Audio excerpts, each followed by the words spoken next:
Bom dia, tudo bem? A mensagem que Deus colocou para mim hoje, ela diz assim: depois de 10 pragas e muita oração, o mar se abriu e a vontade de Deus se cumpriu. Senhor, tende misericórdia de nós. Perdoa, Pai, todos os nossos pecados. Livra-nos de todo mal. Nos afasta de tudo aquilo que não vem de Ti. Nós agradecemos, Senhor, por mais esse dia, pelo alimento, pela palavra, pelas vestes.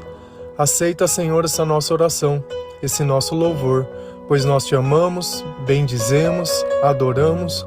Somente Tu é o nosso Deus e em Ti confiamos.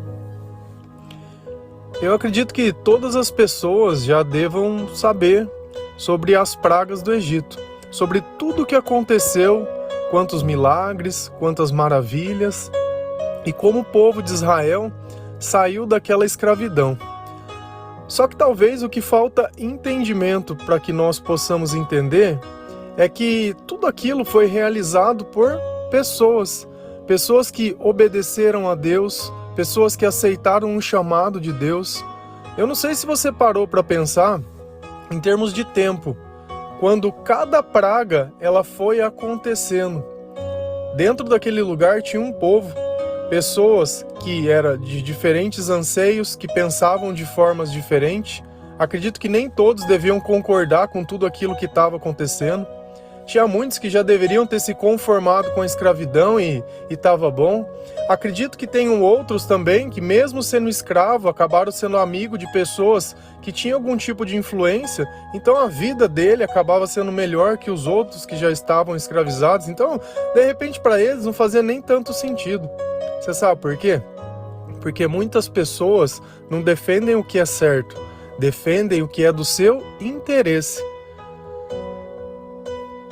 Só que a gente tinha um povo escravizado e não tinha uma voz, não tinha uma liderança, não tinha como que eles iam sair.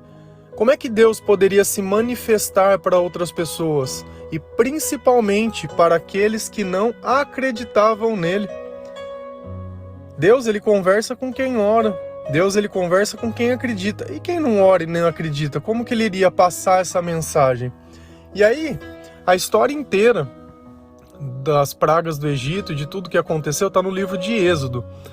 Se você lá em Êxodo 3, versículo 10 e 11, vai contar um pouco sobre o chamado de Moisés. A palavra do Senhor lá diz assim: vá, pois agora, eu o envio ao faraó para tirar do Egito o meu povo, os israelitas. Moisés, porém, respondeu a Deus: quem sou eu para apresentar-me ao faraó e tirar os israelitas do Egito? Uma coisa fica muito bem clara nessa passagem. Deus tinha conversado com Moisés e tinha dito algo que estava muito além da realidade dele naquele instante. Disse: olha, existe um povo escravizado e você vai libertar eles. É como se você, que está ouvindo esse áudio, que muitas vezes é tão ninguém quanto eu, e Deus dissesse para você: olha, vou precisar de você para a gente poder libertar essa nação, tirar essa escravidão, tirar essas coisas que têm acontecido de ruim. Bora? Só que você vai ter que ir com o presidente lá, conversar com ele e falar as coisas que eu tô te dizendo. Então o contexto mais ou menos daquela época era justamente esse. Deus escolheu uma pessoa, entregou uma mensagem para uma pessoa, deu um propósito à vida daquela pessoa e disse: olha, vai porque eu estou te chamando. E eu acredito que diversas vezes na nossa vida, Deus já pediu coisas para nós que estavam muito além da nossa capacidade. Coisas que nós não sabíamos nem como iríamos fazer, nem como iríamos resolver, nem como iria dar certo. É sempre aquela ansiedade, é sempre aquele medo de falhar. Você sabe por quê? Porque diversas vezes nós falhamos. Só que uma coisa que às vezes a gente não para pensar é: Deus estava comigo quando eu falhei ou eu falhei tentando sozinho? Ou talvez seja essa a resposta. Todas as vezes que nós tentamos algo sozinho, a chance de falhar é muito grande. Todas as vezes que nós tentamos algo com Deus, a gente sempre sai ganhando.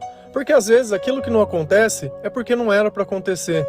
Ou aquilo que não acontece vai levar um tempo mais para acontecer, para ver se a nossa fé é o suficiente e se o meu coração não vai se converter em orgulho. Se Deus desse tudo o que a gente quer do jeito que a gente quer, será que nós não ficaríamos muito orgulhosos? Será que o que a gente pede para Deus é para usar para a glória de Deus?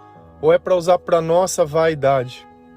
E assim foi o chamado de Moisés. E eu fico pensando, poxa, como será que ele conseguiu chegar lá no faraó e falar assim, olha, faraó, você vai libertar o povo aqui, por quê? Porque Deus me disse. Você consegue imaginar? Quando a gente fala, eu sempre faço as coisas que Deus me pede, e muitas vezes eu encontro pessoas que não acreditam em Deus e dizem, olha, o Senhor me pediu para vir aqui. Você olha na cara da pessoa assim, tá aquela ponto de interrogação, falou, oi? Eu tô fazendo isso por Deus. Não tô querendo dinheiro, não tô querendo fama, não tô querendo nada, nem reconhecimento, nada. Por Deus, mas por quê? Porque eu sou um servo. Mas como assim? E a pessoa não entende, mas de que igreja que você é? Não sou de... Então, esse mover do Espírito Santo em nós, essa coisa que é genuína, essa igreja primitiva, muitas vezes passa batido. Por quê? Porque não é desse jeito que normalmente acontece. Mas desde quando Deus faz alguma coisa normalmente? Deus, ele sempre vai da forma que ele quer, para que no fim ele seja honrado. Lá em Êxodo 5, versículo 2, existe o relato desse encontro entre Moisés e o faraó. Olha o que o faraó disse a Moisés, quando ele disse que o povo deveria ser liberto. O faraó respondeu, quem é o Senhor? Para que eu lhe obedeça e deixe Israel sair? Não conheço o Senhor e não deixarei Israel sair. Então é como se chegasse uma pessoa humilde, simples, e alguém com muita autoridade, com muito poder, falou, libera os meninos aí, libera o povo aí, porque Deus me pediu para pedir para você sobre isso. E eu, você é louco? E é justamente esse o contexto. Agora vamos imaginar que Moisés, ele conversou com algumas pessoas, diz, olha, Deus vai libertar a gente. E eu vou lá falar com o faraó e vai dar certo. Por quê? Porque Deus me revelou isso. Vai ser hoje. Hoje é o dia da nossa vitória. E aí Moisés vai lá e fala com o faraó. E o faraó diz, não conheço o Senhor, vaza daqui, vai embora. E ele volta. Como você acha que estaria o coração de Moisés naquele instante? Feliz, triste? Como que estaria o coração das pessoas que Moisés diz, ele não quis me ouvir não? Será que eles iriam desistir? Será que para Deus acabou? Será que no primeiro não que a gente recebe é realmente não? Ou Deus, ele vai ter que mostrar o poder dele, mostrar quem que ele é? E aí aconteceu algo que ainda aconteceu, que se tornou pior. Porque depois que eles foram reclamar que eles queriam ser libertos, o faraó começou a negar palha para eles que eles faziam os tijolos. Então antes, para eles já trabalhar como escravo, eles tinham algum tipo de apoio, agora eles não tinham mais apoio nenhum. Então as coisas pioraram depois que eles começaram a reclamar.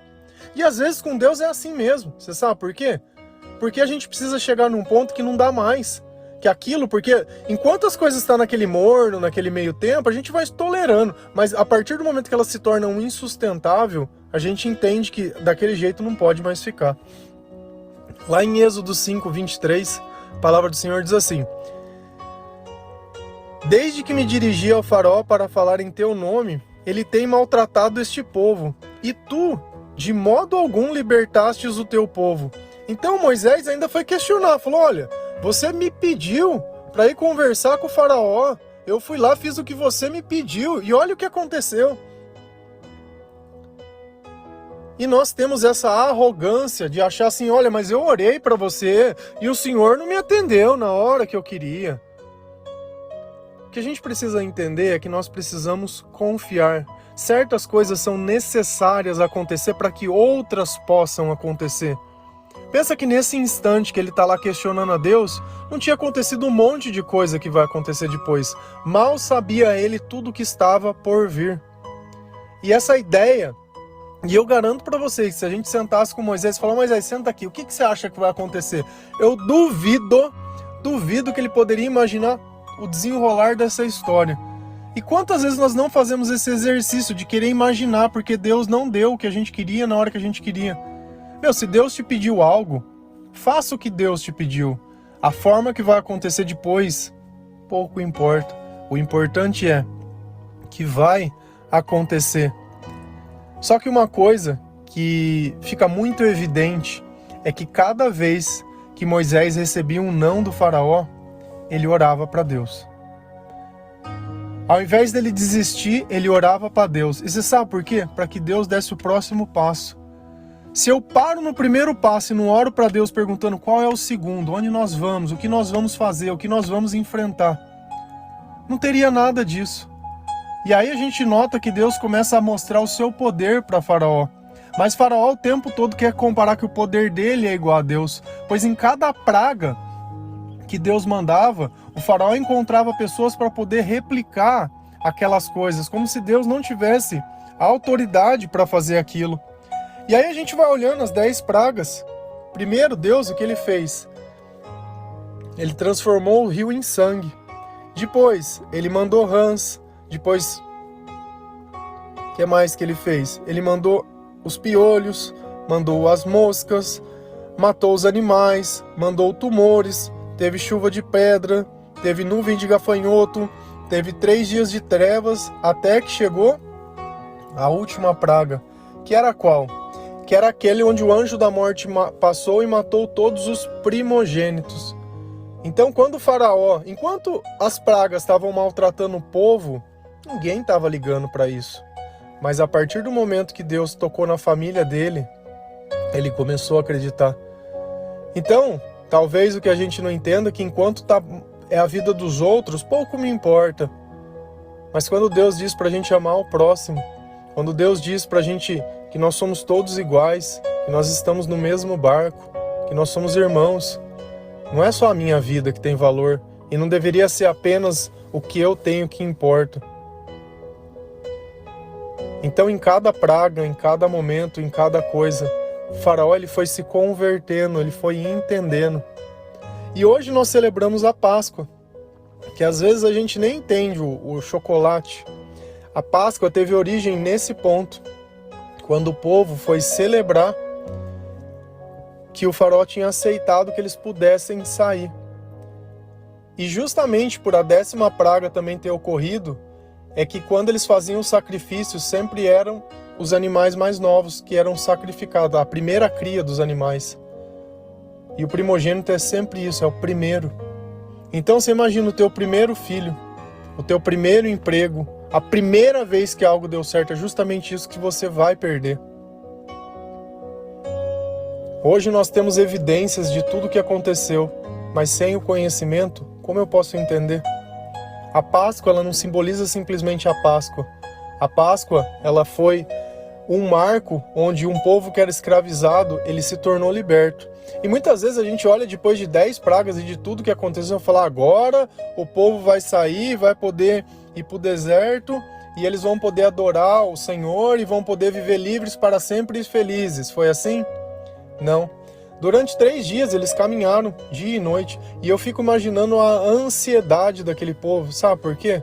Porque existia um exército, pessoas preparadas, pessoas que treinaram, que tinham armas, que tinham tudo contra quem? Contra escravos. Se a gente pensar num escravo, você acha que eles tinham grandes roupas, tinham grandes coisas ou eram pessoas simples, humildes? Não eram guerreiros, não eram nada. Porém, do lado deles tinha o Senhor. Do outro lado só tinha homens. Você imagina a cada praga, a cada vez que Moisés conversou com o faraó, qual era o sentimento daquelas pessoas e o sentimento de Moisés? Que cada vez eles tinham que confiar mais em Deus porque já não teria mais volta. Vamos imaginar que o faraó fala, agora eu vou te matar, meu, olha o tanto de desgraça que você trouxe aqui. E Moisés, o que ele fez? Ele só obedecia a Deus em nome de um povo que muitas vezes não reconhecia como alguém que estava lá para ajudar. E é complicado. Quando a gente não consegue se colocar no lugar do outro, quando a gente apenas reclama e não faz parte da solução, é muito complicado. A gente sempre acha que as coisas estão fora de ordem porque não está no nosso tempo. Você sabe por quê? Porque pessoas sem o Espírito Santo são covardes. E os covardes, eles fogem e se escondem. Enquanto as pessoas cheias do Espírito Santo, elas enfrentam, elas lutam, elas buscam, elas se dedicam, elas se doam. E aquele povo que já não tinha mais para onde ir, que existia um mar à sua frente e um Deus ao seu lado. contra um exército que estava vindo. E se a gente for lá em Êxodo 14, versículo 28, a palavra do Senhor diz assim: as águas voltaram e encobriram os carros de guerra e os seus cavaleiros. Todo o exército do faraó que havia perseguido os israelitas mar adentro, ninguém sobreviveu. Deus ele não queria apenas libertar um povo, mas ele queria que aquela geração que o escravizou e aqueles que oprimiram e aqueles que perseguiram fossem julgados e exterminados pela lei de Deus. E a justiça foi feita bem no final, quando o povo passou e as águas se fecharam. O mover de Deus nós nunca vamos entender, é verdade mesmo. Só que uma coisa é fato: a cada vez que algo não sair como você quer, ore e peça para Deus o próximo passo. Ainda que você olhe para sua frente e acha que algo não pode mais acontecer, por quê? Se a gente olhar e eles começarem, fala, não foi na primeira, não foi na segunda, não foi na terceira, não foi na quarta, não foi na quinta, não foi na sexta, na sétima, na oitava, na nona, na décima. Não vai acontecer nada. Por quê? Porque 10 vezes não adiantou. Adiantou. Talvez o que Deus esteja provando não é o poder dele, mas é o nosso coração, é a nossa obediência, é o nosso temor. Então, se você quer ver um mar se abrindo, certamente não vai ser desistindo, não vai ser questionando, não vai ser ficando em casa, não vai ser cruzando os braços, não vai ser nada, mas participando com aqueles que Deus levantou, ajudando para que as coisas deem certo. A mensagem do Senhor se torna viva quando os servos se tornam obedientes. Porque você quer ver uma igreja morta? É uma igreja onde só prega a palavra, mas ninguém vive a palavra. Essa igreja ela não transforma as pessoas que participam dela. Talvez possam se tornar muitas vezes estudiosos da palavra. Sabe onde está cada coisa na Bíblia, mas não consegue aplicar na própria vida. E aí, o que adianta a fé sem obras? O que adianta a oração sem obediência? O que adianta a gente ter um Deus se a gente não dá poder para Deus trabalhar? Se a gente não dá tempo para Ele trabalhar? É como se Deus sempre tivesse que estar com pressa. Ele não pode curtir um momento conosco, não pode ensinar nada para a gente, como se nós já viéssemos prontos. Tá tudo errado. E eu agradeço a Deus por poder olhar dentro da palavra e enxergar a riqueza dessas pessoas. Pessoas simples, que se tornaram grandes pelo chamado que elas receberam e aceitaram. Eu não sei se vocês sabem, mas Moisés tinha dificuldade de falar. Para isso, Deus usou do irmão dele para poder ajudar. E Deus ele vai sempre colocar pessoas que nos complementam. Se você for lá na palavra, diz que um tinha 80, o outro tinha 83. Então era dois velhos. Dois velhos, em nome de Deus, criando muitas vezes algo inimaginável. Inimaginável. Não existe tempo para a gente começar o nosso chamado. Não existe chamado maior do que aquilo que Deus possa te chamar. E é isso. Queria que você pensasse um pouquinho sobre tudo que a gente tem vivido. A cada vez que uma praga chega, parece que nunca dá certo, que as coisas nunca estão acontecendo. Mas nós vamos chegar nesse mar. E depois a gente sabe o que acontece. Amém? Que Deus abençoe cada um de vocês. Que o Senhor toque o seu coração, aumente a sua fé, a sua esperança. Ore para o Senhor, Deus quer ouvir a tua voz. E me pergunte, Senhor, qual é o próximo passo que eu tenho que te dar? Ainda não acabou, porque só acaba quando nós entrarmos nessa terra prometida. Amém? Que Deus abençoe cada um de vocês. Feliz a nação cujo Deus é o Senhor. A paz de Cristo.